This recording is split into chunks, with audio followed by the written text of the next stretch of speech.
Brian Powell, and I'm the Executive Director of the Association for Popular Music Education. It is my honor to present our next keynote talk, which is a conversation with Isaiah Sharkey.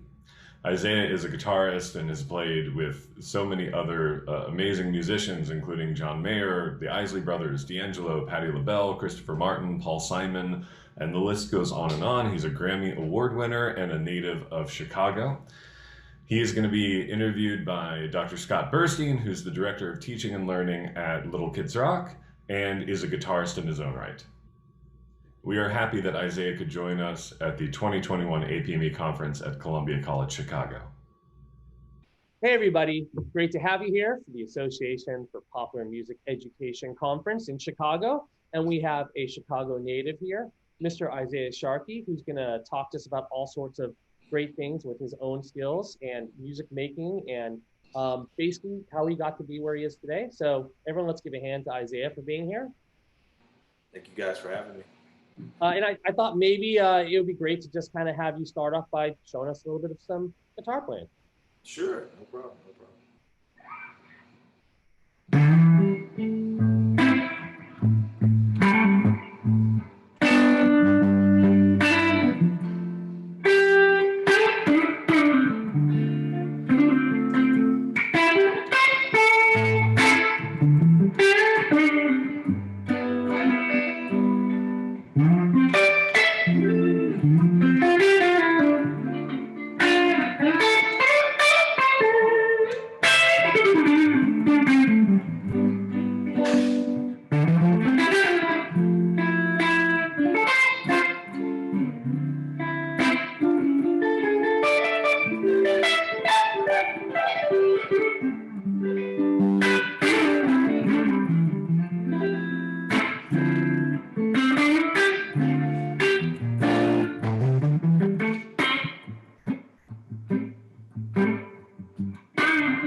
That was fantastic. And what was that? This was just something I was making up right off the fly, just improvising. You fooled me. I thought that was definitely had to be a song coming out on your next album or something like that. But that sounded absolutely great. Thank you. Yeah, I tend to do that sometimes when I'm just messing around the house and fiddling around. Well, I figure this is a good, let's talk a little bit about, maybe now that we've heard you play, there's obviously a lot of different influences coming into your playing. So how about your background? How did you get your start? What were your big influences growing up, etc.? Well, I started out at the age of 4. My father and his brothers were all musicians. My brothers and sisters are all musicians. And growing up in the church, I was playing a lot of contemporary gospel and playing a lot of traditional gospel. And so my background started out in church and also listening to a lot of different records. And I was studying under the tutelage of my dad and my uncles. And so they were really well-rounded musicians. And they taught me about, different genres like jazz and blues, some country music, some jazz music, some, pop, rock, pretty much a little bit of everything. And so I was exposed to a lot of different types of styles. That's awesome. That's awesome. And so how about, when did your formal education in music start? Like, did you get some stuff in schools, or or how did it kind of progress the more you played? Well, I actually I was in a jazz band in high school, but never any total like formal training in school. I did read a lot of different books, you know, some Hal Leonard books, and my dad was teaching me a lot of stuff. My uncles were teaching me a lot of stuff, and I was listening to a lot of records. So technically, I never went to school for music, but I was in music programs in my in high school. Yeah, it's funny that you say that and hearing this background, because I think to myself when I first started teaching, um, and I'd have all these kids in the marching band, and I'd be like, man, I'm not teaching you how to do that. Where are you learning it? And they'd say, oh, I play in my gospel group. I play in the church. And for me, I grew up as a Jew surrounded by a lot of temples, and I didn't. It was my first experience being like, oh, what's this gospel thing? Like, obviously, I knew what gospel was, but you just see that impact, and it definitely shows in that playing. So, and how about after high school? What happened then? Well, after high school, I immediately went on tour. But before that, I was doing a lot of prepping. So a lot of studying. I was also playing in jazz clubs. There's a jazz club actually here in Chicago called the Velvet Lounge. It was formed by this great musician, jazz saxophonist by the name of Fred Anderson. And he was a phenomenal musician, and he would allow students to come in and come to the jam sessions on Sunday nights. And my dad would take me from time to time, and I got a lot of miles in that place. And I was doing some jazz and some gospel and R&B sessions during my high school years. And right after high school, um, my first tour, as far as in the R&B world, was with the Isley Brothers. Oh yeah. Prior to that, I was working with a lot of gospel artists like Donald Lawrence and Smokey Norfolk and a few others that are pretty well known in the gospel industry. And then from there, it just kind of started just more and more gigs and more experiences. Well, and I know that one of the things that, your resume of people that you've played with at this point is pretty amazing. So, maybe clue us in a little bit to like, maybe the order it happened in, how you grew from, playing with, you know, D'Angelo and John Mayer, and like how they just kind of built, and you managed to find your way in these situations. Because I think that's what a lot of these people here are like, well, we have students, or maybe themselves are thinking, how do I get more involved? How do I take to the next stage? How do I teach my kids to do this? Yeah, well, I mean, it all kind of just happened just for me, really just staying diligent about studying my guitar, studying music, and also exposing myself to a lot of different genres and really expanding my horizons in the music styles, different styles and stuff and approaches.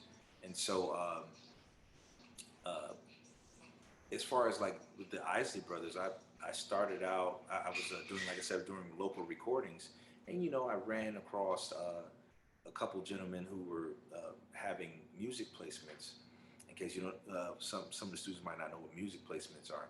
It's basically when two writers or composers come together and form these like songs or this music that artists could write to. And so they hired me as a guitarist to kind of play some guitar on it and add my flavor, as they would call it, to it. And a couple weeks later, I got a call from Ronald Isley, and I didn't realize that these two composers and writers were actually submitting this for a Ron Isley record. And when Ron Isley heard it, he said, "Hey, who's the guitarist?" And he reached out to me, and that's how I kind of started that journey into the R&B world, or what we,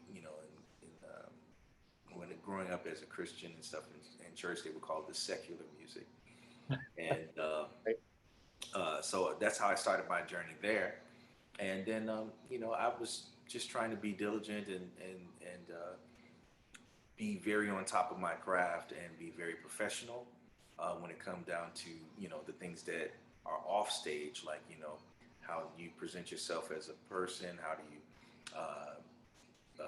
be a nice guy, so simple things like that, being on time and just being professional. That reputation kind of built up a little bit, and I started getting other calls, like with Patti LaBelle and a few other people. And as far as the D'Angelo situation, I was doing another session in Richmond, Virginia, and on one of my off days, I was actually going to a Walmart. It's funny, I was going to a Walmart, and there was a music store right next door to the Walmart. And of course, we were musicians, so we get sidetracked and want to go in and jam out for a few minutes. And in walks D'Angelo into the store, and he heard me play, and I told him that I was a massive fan. And right instantly, he was like, "Hey, I want you to be my guitar player." And it was like, "Whoa, that was amazing." So from that stemmed other gigs, for Chris Dave and the Drumheads, meeting Pino Palladino, and then from meeting Pino Palladino to meeting Steve Jordan, who is a phenomenal musician, produced for the Rolling Stones and Keith Richards, and everybody. And building relationships with these people, and building friendships, put me in a place to be able to work with these guys too, and actually, added more, people and artists to my resume, and gave me more experiences, and I learned a lot of things, just watching the veterans and the legends do it, and eventually, started working with Paul Simon and John Fogerty, and all these different people, and then eventually John Mayer. So I think I feel the way I got to where I am now in my career is a combination of a few different things. It's in my personal life, I believe in God, so I believe that is part of it, a major part of it, that I've been blessed and graced enough to be able to do what it is that I do. I also believe that it's diligence and love for what I do. And I think if you operate in those few things and really be consistent and learn and educate yourself, I think you can go anywhere, you know, wherever you want to go, as long as you have a vision. So that's how I look at it. Yeah, I mean, I think that we can definitely spend some time talking about, like, Isaiah's tips for how to make it. And I want to talk a lot more about your guitar playing, but you did bring up, for me, I remember when the Vanguard, the D'Angelo and the Vanguard album came out. I really didn't. I missed the whole D'Angelo phase. I grew up listening to heavy metal and then got into classical world or whatever. And I just remember everybody being like, "Dude, you gotta listen to this album when it came out," and it changed my life. I mean, that album is probably my favorite album that came out in the 2010s, my entire decade. So good. And I just remember, like, one of the things for me about hearing it was how sensitive the guitar playing was. And luckily for me, I watched the video that you have for my favorite tune on the album, which is "Till It's Done." And just watching that and seeing you discuss, like, oh, it's not about the notes, and it's not about the rhythm, it's about how you play the notes, and just the way that you broke down kind of how to to phrase. Now, I don't need to ask you to talk about that or do that one right now, because anybody can watch that video. It's on your website and it's fantastic. But I do want to say, like, so you get in the studio. I know that that album has so much guitar in it, and also that signature kind of the style of the rhythms a little bit loose. And, like, as a musician, he's very like, this is the beat, this is what we do. So how did you learn to do that? How was it? What was it like in the studio working on that, et cetera, et cetera? There was always something, before playing with D'Angelo, I was a D'Angelo fan and also a fan of a lot of things that he really liked. So we had a lot in common with our taste of music, very similar taste. And so, he would listen to Sly Stone and listen to Parliament Funkadelic and listen to a lot of the earlier funk. And so a lot of the earlier funk had kind of this lag to some of the parts. The drums would be, pretty much on the beat, and then everything would kind of lay behind or be in and out of time. And so that was something that was kind of, I don't know, embedded in me, I guess. That was something that was already kind of there, but kind of got more, I guess, defined or more, we honed in a lot more on it with D'Angelo. But the studio experience with him was absolutely phenomenal because he's a artist that knows what he wants, knows how to get what he wants and what he's looking for, and he's also very well, versed in just his musical vocabulary. I mean, he listens to Herbie Hancock, then he'll listen to, you know, uh, Bad Brains, then he listen to, Fishbone, like all these Right. different people, and so the experience was great. He gives you an idea and he allows you to embellish on the idea and make it your own, without taking away from the music. And that style is a unique style. So I mean, but it stems from a lot of the early funksters. Yeah, I mean, and were you surprised about the reception that album got, which I think ended up with you getting a Grammy for, Yeah, um, I think it was for Really Love. yeah, for Really Love and for the R&B album of the year. Yeah, And so yeah, and it was very I was very surprised. When you're creating and you're recording and doing what you love to do, of course everybody kind of thinks about, oh, I wonder what it would be like to be in that position and win a Grammy, or for something that you're involved in, have a good response. But in the midst of it, you're just having fun and you're just trying to create something and make something happen, and do the job too. So yeah, it definitely caught me by surprise for sure. yeah, absolutely. And so speaking of these sort of things, so you've done a lot of different high profile kind of gigs now and had all these experiences musically. So, just for us fans at home, like what would you identify as maybe being your high point, or like one event that you're like, this is it for me. Like this was the pinnacle of everything I've been working towards. Wow, that's kind of hard because I'm still working towards that. Well, of course, I'm sure this is going to change next year and the year after that and every Yeah. year moving forward. But for now, here's where we're at. Well, I would say it's not just one experience. I think it's maybe a few different experiences. Everything that I've done up until this point has further, I guess, reminded me of what it is that I was striving to to to become and to be put in this situation. Um, as a kid, my father collected records, and so seeing the Isley Brother records, and seeing them on the cover and reading the credits and the year that they came out and touching the vinyl and stuff like that was very. It was an experience.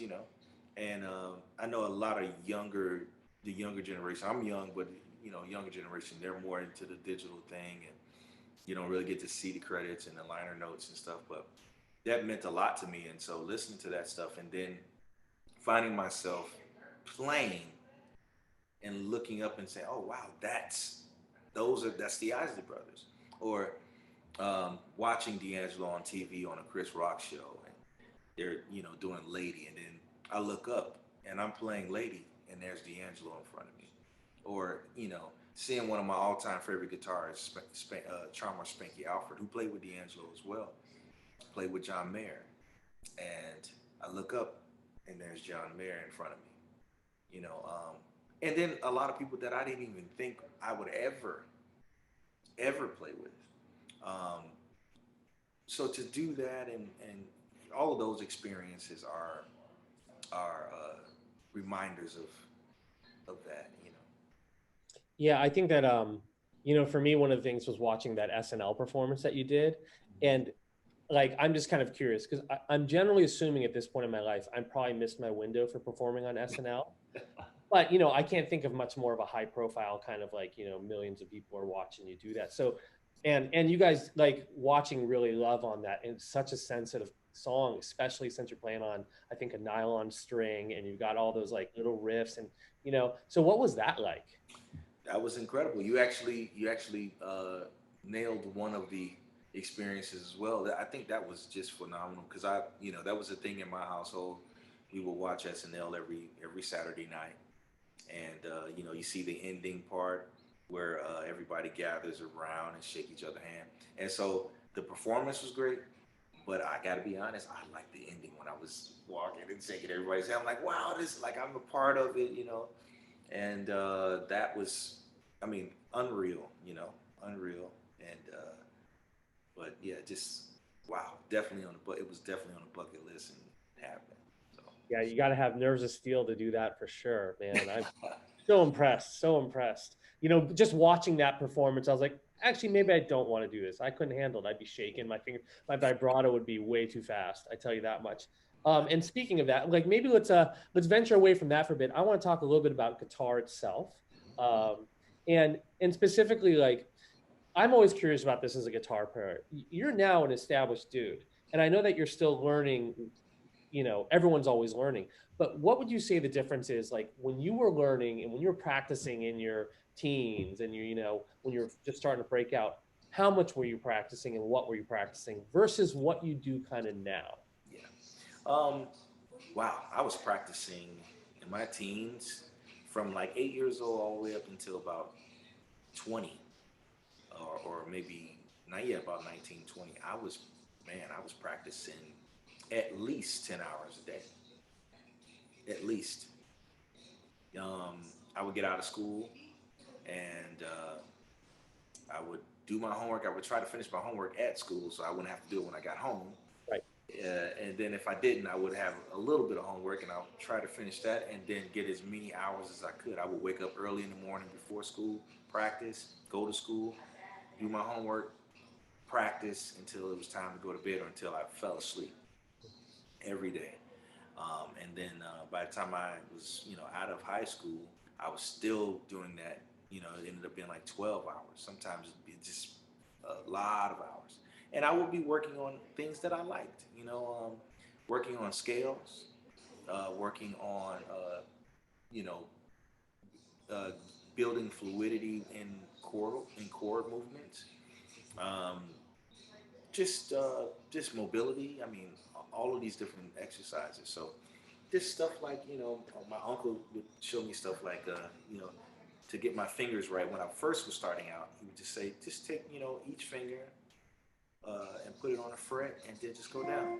It's one of the most common things.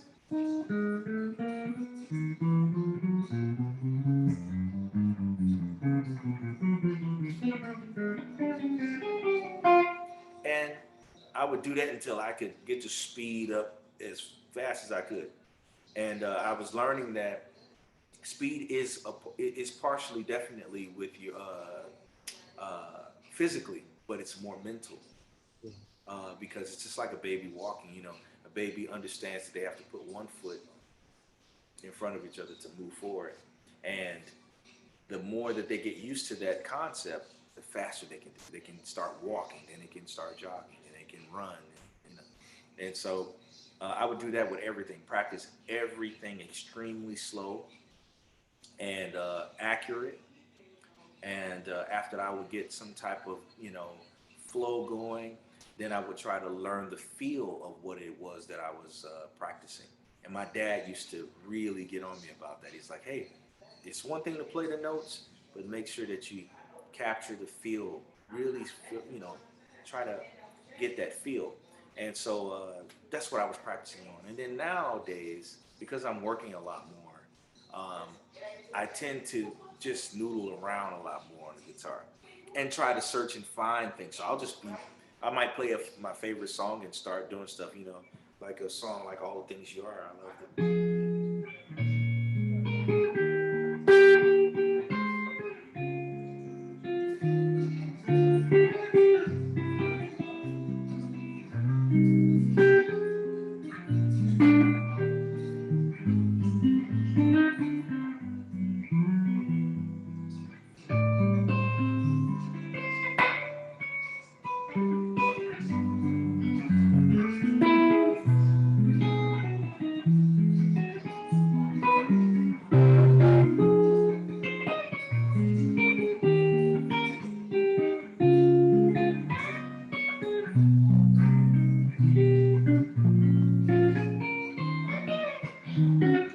So that's like the main part of the song. But then I would practice and say,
So I just started noodling around, messing around with stuff.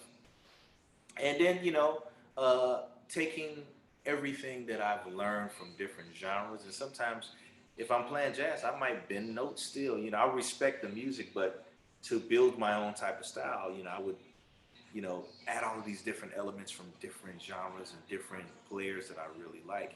And so I'll study concepts of these players more so than just the licks of these players.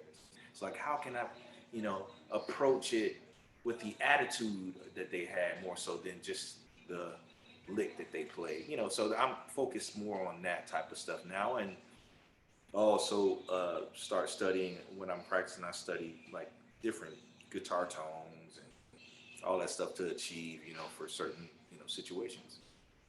Yeah, that sounds great. And that's exactly what it sounds like when I'm sitting at home noodling on my guitar. Really, it's just like that. It's almost like you've read my mind here. No, that's fantastic stuff for sure. So coming from that perspective, I want you to settle an argument I've been having with a guitar buddy of mine. So we're both learned guitar players. We both have studied. We got degrees in guitar at university, and so we're at this logger jam now where he's like, if you're learning a new song, and he reads music real well and stuff like that, he's like, I never look at the music. I have to use my ear to figure it out. And that's the only way to learn a song. And I say, I do the exact opposite. The first thing I do is find like a really good transcription, and then I can read it. And so we're in this argument about what's the right way to learn. I know there's not a right way, but like from your experience, you're going to learn a new song. What do you think? Where do you fall on this spectrum here? Well, again, there is no wrong way to learn it. What I tend to do is, it depends on the situation. So if there's a situation where there are no charts, then definitely I'll be using my ears to listen to it. And like for instance, if it's a tour, right, or a live show that I have to play with an artist, I'll always check out the original recording first to get all of the the correct voicings, the little small nuances and feels and stuff that have makes the song signature. From then after that, I'll go and search the web because YouTube is our friend. I'll go and look at some of the live performances to see the approach, if it's different from the original recording, and then I'll try to get my ears on that, learn that too. That way I'm equipped and prepared to learn, to be ready if they say, hey, I want to do the live version, whatever. If there are situations where there's no MP3s, and so you have to read a chart, and so that's the best way in that way, I think. But if you get both, I always look at both. So it's just really depends, I guess. I can't say which one I rather do, but I lean towards, in most situations, the learning it by ear, because most situations is that way. Well, and I would say that for me, it's made to this point where I can read a lot of music and play it real well, but my memorization is shot. Like I can't remember. I can play you 4 bars of every tune that exists, and then that's it, and then I'm done. And you're like, no full tune. But so that's a good question though. Like you're going on these tours, you have to learn a lot of music for an artist pretty quickly. Do you have any tips for like how you work on your memorizing? Yeah. Well, pretty much. I I before I approach a song physically with my instrument, I always listen to it a bunch. Some songs less than others because it's pretty, you know, it might be a pretty simple song, but songs that have a lot of detail and maybe a little more complex or more involved arrangements, I'll listen to it until I'm familiar with it. I kind of make it my favorite at the time, you know, and I'll listen, and then once I'm pretty much familiar with it, um, I'll go and I say, okay, I'm gonna listen. I'm gonna listen to it now and actually try to mess around on the guitar with it. And so, learning songs in sections helped me quite a bit. Learning, you know, what's the A section, what's the intro, what's the B section, is there a bridge, which I would call the C section, or whatever. Um, I just kind of learn them in sections, and I pay attention to the vocals. I pay attention to what's the lead instrument or whatever the case is, and look at everything, and that helps me memorize songs. That's great. I want to move on to a couple other topics, but first I think we have to go through the musical lightning round. So these are quick answers. No time to think. You just got to spit it out. Favorite chord? Oh my God. Uh, uh, Major nine. Which one? You know, B A, flat, E. A key. Okay. Favorite scale? Favorite scale? Uh, Melodic minor. All right. And if you're going to listen to an album after we hang up from the Zoom, what's it going to be? Um, Fistness by Jeff Lee Johnson. Cool. I mean, I'm only asking so I know what I need to start here next by checking out. How about current favorite guitar player? Not lifetime, current. It could be younger. Doesn't matter. Geez. My favorite right now, Hiram Bullock. Okay, good. This is just giving us all ammunition on how to study. And then also 5 years from now, when you know, there's some article about you in Rolling Stone, we could be like, liar, he said the opposite back then. Okay, so let's talk a little bit just about the way the world has changed over the last currently 17 months. How did the pandemic affect you as an artist? Oh man, I mean, that affected me quite a bit. I think it affected everybody in a heavy way. Um,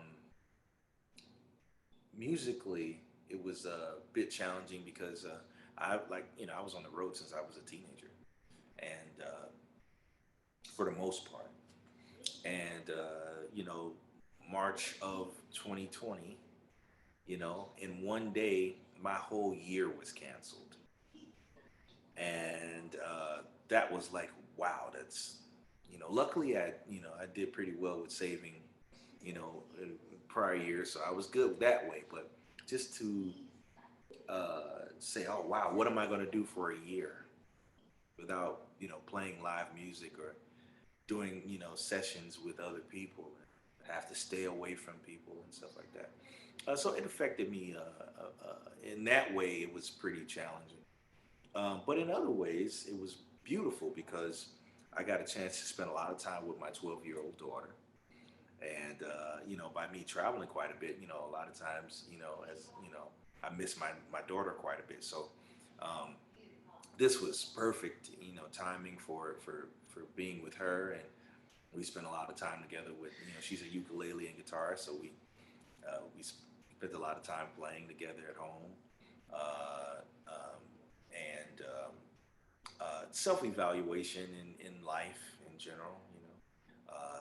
Seeing what, man, maybe there's some things I need to work on, maybe some things I need to change or whatever as a person, and then also as a musician, what can I do to get better? So I had all this time on my hand to kind of just elevate and grow overall in life, and music.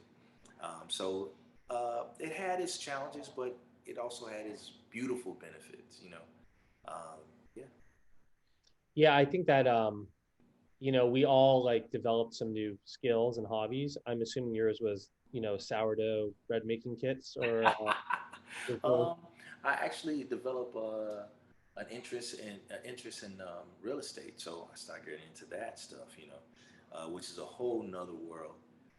But I enjoy doing that and some video games. Oh yeah, I mean, I think that we all had to do that. You're stuck at home. What else are you gonna do, right? You gotta do. It's either Netflix or video games or doing. Yeah, it's funny you mentioned real estate because I do know a lot of people that were like, this is an opportunity to start thinking about investing better That's for the right. next pandemic, which hopefully we'll not have another one. But and so what's your biggest takeaway from what you learned during this time? Like moving forward, you're about to enter back into the world stage. So what did you learn? It gave me, again, it was a challenge. I lost a lot of friends, unfortunately, due to the virus and stuff like that, and other illnesses. But it taught me to just appreciate my life even that much more, and the people that are around me that I love and care about, and also play every time I play, look at it as an opportunity to kind of affect somebody that much more. Make it more meaningful. So like my playing is to me, I guess since the pandemic, I play way less notes, which there was kind of happening anyway. But it just makes me think about things in a different perspective, and everything that I do uh, is has to have some sort of substance and meaning to it. So that's how I look at it. And it taught me to also be able to not take the opportunities that I've been blessed with and fortunate to have. Don't take it for granted. Not that I did before, but it really just a reminder not to. And yeah, and really just move forward and build in all different aspects of your life other than just music. And so now that we're starting to come out of this, what's your next plan? What's on the docket for the rest of 2021 over 2022?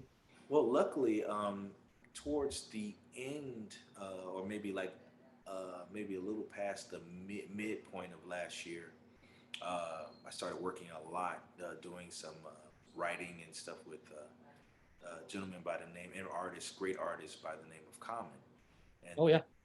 worked with him on some film scores for a couple movies that's coming out. So I got a chance to score a film for for the first time. So I'm looking forward to that release of that film and a couple other documentaries that I've worked with John Petitucci and a couple other people. But I was doing a lot of writing during the pandemic as well of my own projects, and so I'm looking forward to doing some more shows. I have some shows lined up with my band, and I have an album that I'm currently working on. And yeah, and looking forward to having some fun on the road with some other artists. Oh yeah, that's great. I mean, I think that we're all looking forward to hearing when those shows are, especially if there's a tour that comes to Los Angeles for certain people. Yes. Otherwise, I'll have to come to Chicago more often. So I did want to speak a little bit, just because I think that we've gone through a lot with the pandemic, but also this has been a really big year of social change, social justice movement. Chicago being kind of one of the hot spots in it. And as a music educator who currently works with thousands of teachers around the country, I've noticed there's a big sea change, which seems like finally where people are getting out of their comfort zone and being in some cases forced to, but to recognize some of these musical inequities as well as social inequities. Now, I don't want to put you on the spot or anything, but like, do you have, how have you seen this kind of manifest, and has it changed the way that you approach music making and life in general as well? Um, yeah, seeing all of these events happening during this past year and this year has affected me in a very, very heavy way.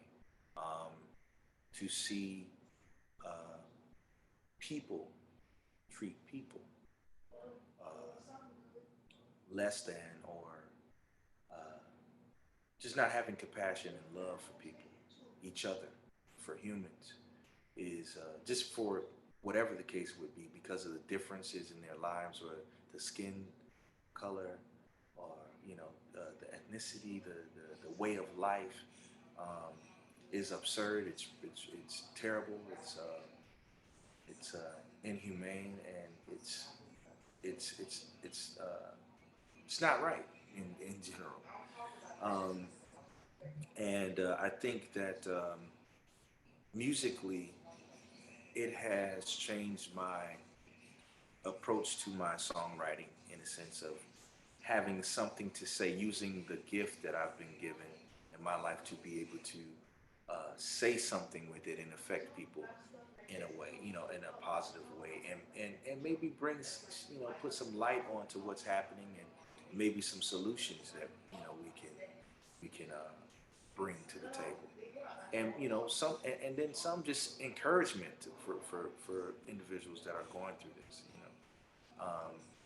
I think, whether some people are sensitive about it or not, about what's happening around the world, it affects us all eventually. It will come to our backyards or our front yards or inside our homes sometime. And so I think that it's been enough of some of the same lyrical content and music out there. It's time for something to, be said and stated. Music, just like the Marvin Gayes of the world, the Curtis Mayfields, that actually was putting out these albums that were dealing with these issues. And so that's part of how it affects me, and how it affects my writing and my music. That's great. So as we move towards kind of wrapping this up a bit, let's think about, you have an audience currently. I'm assuming I can't see anybody. I will be able to see them when I'm actually at this, but of some people live and hopefully a lot more virtual, that are all educators looking to kind of help educate people into the next stage of their musical career. So what are like maybe just a couple of like, these are the things you must do moving forward, like your advice to younger folks trying to break into the industry? Um, well, first of all, is making sure that this is what you want to do. That's number one.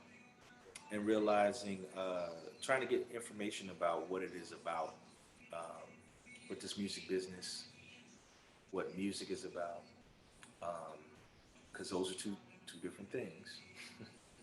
So understanding the music, understanding the music business, um, being equipped as much as possible. So if you're a guitarist or whatever instrument, but since I'm a guitarist, uh, whatever instrument you play, if someone says play F sharp, you should be able to go to it. You should be able to go to it anywhere, right? Or wherever else it is, right? To be able to go to it. So learn your instrument. Um, you must stay professional. You must be a person that is an approachable person. A person that, you don't have to be so outgoing. If I understand some people are introverted and stuff like that, but it's very important for you to be able to have some sort of people skills. You have to be able to talk to people. You have to be able to communicate. You have to be able to be approachable. And that's, people love when they love the person that they're hiring. They don't want somebody who's difficult to work with. Being professional when it comes down to uh, being on time for flights, not missing flights, not missing lobby calls, you know, dressing presentable. That's a major thing, and especially in a place like Los Angeles, where it's a lot of it has to do with your persona and your look and your charisma, and that's a part of the music business. It's a part of the whole thing. And so just trying to be as complete as you can as an artist, as complete as you can as a person, first of all, and then complete as a musician. Uh, all of these things are very important. Being able to uh, make yourself well versed and expanding your understanding and knowledge about again, the music business and music. Be able to, don't just be a jazz guitar player, unless that's what you want to be. I'm not knocking that, but don't just be a blues. I would, if you're saying you want to be a working musician, don't just be a blues guitarist. Don't be just a country artist. Be everything you can. Be a guitarist, or be a pianist, be a bassist, be a drummer, because that's what it's going to take for you to be able to be in all of these different situations and different headspaces, you know, and arenas and stages. Uh, it's vital, uh, and just really, you know, having balance between the music and life, you know, and trying to, you know, if you can do that, then you know you can go anywhere. You can be successful, you know, in whatever you think success is. Because some people say, "Well, I want to make it." Well, making it is, it's all perception. It's all about, you know, that depends on the person, you know. Some people say playing Mary Had a Little Lamb is everything they ever wanted to do, or playing Fly Like an Eagle, you know, or playing Purple Haze, or, you know, playing Road Song by Wes Montgomery. That's something they always want to do. I just want to transcribe that, and I'm done. In their mind, they made it, and you know what? They did, because they set out a goal and they accomplished it. And so, whatever goals that, you know, I would say that you want to accomplish, you make those steps and prep yourself so that when that time comes, you're ready for it. Yeah. Yeah. I think of that versatility a lot lately because I've been listening to a lot of like neo soul stuff and you know, it took me a while. I was really into Thundercat, and then I found out he played bass for Suicidal Tendencies, which is Oh yeah. one of my favorite bands growing up. And I was like, how do you go from suicidal to this? But that's it. You be versatile. You play everything, and that's been, you know, like one of the things I've been trying to do during the pandemic is learn everything, learn any song, you Yeah. know. So I think that's important. But obviously the professionalism. I mean, the fact that you're coming in here and talking to us today, first of all, speaks a lot to your ability to be personable and charismatic, of course. But just the just I think about, like, of course, people want to work with people they like. It's a lot harder to say no to somebody that you like, right? Right. You know, but give them a reason to not want to work with you, and they'll take it, right? I mean, you know, the reality is that a lot of artists can. I mean, artists can change their mind at any given moment, and that's a reality. Is you know, they might be feeling the guitar, but oh man, I saw this guy online and I like him. I want to try him out. And they hire him and use him for maybe a year or two, and then they see another person. Oh man, this lady, this young lady, she's bad on guitar. Or this other guy I saw, it was amazing. I want to try him. I want to get him to try, see what he sounds like on this. And they have the right to do that. And that's just a part of it, you know. So that's what, you know. That's why I say, you know, always be prepared, always be versatile, and never take any of this for granted, because it's all just, there's millions of people that want to just do a gig at a local bar, or just do a you know, a gig at a cafe, or, you know, or just play in their home and rock out, you know. You know, Okay. so if you get the, if you got it, if you're able to do it, then do it and love it, and you know, don't take it for granted. That's great. And on that, I think we're going to go to the final portion of this, which is the better for the in-person people, because we're going to talk Chicago. So I'll be there for this conference, and we need to know a few Chicago things from a native. First of all, best pizza. Lou Malnati's. Okay, so we got to vote for Lou. Sounds good. Best place to go see live music. Um, at the moment, I am going to say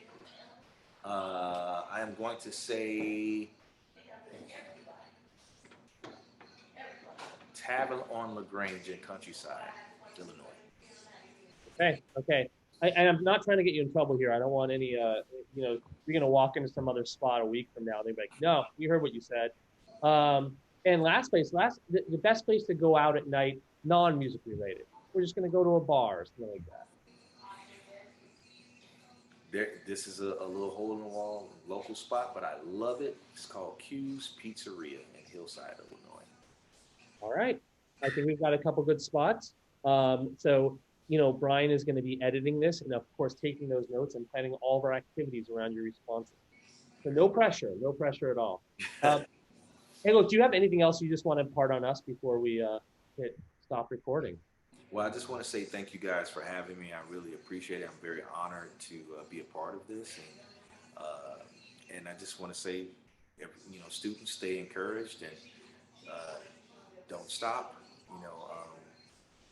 Don't limit yourself. Always keep you know, your doors open, and always keep them,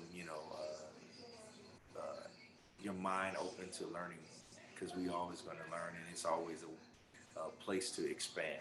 So. That's awesome. That's great. Well, hey, thank you very much for coming out to this. I'm sure we'll get to see you at more events like this in the future, and hopefully catch you playing live sometime soon. Absolutely. Look forward.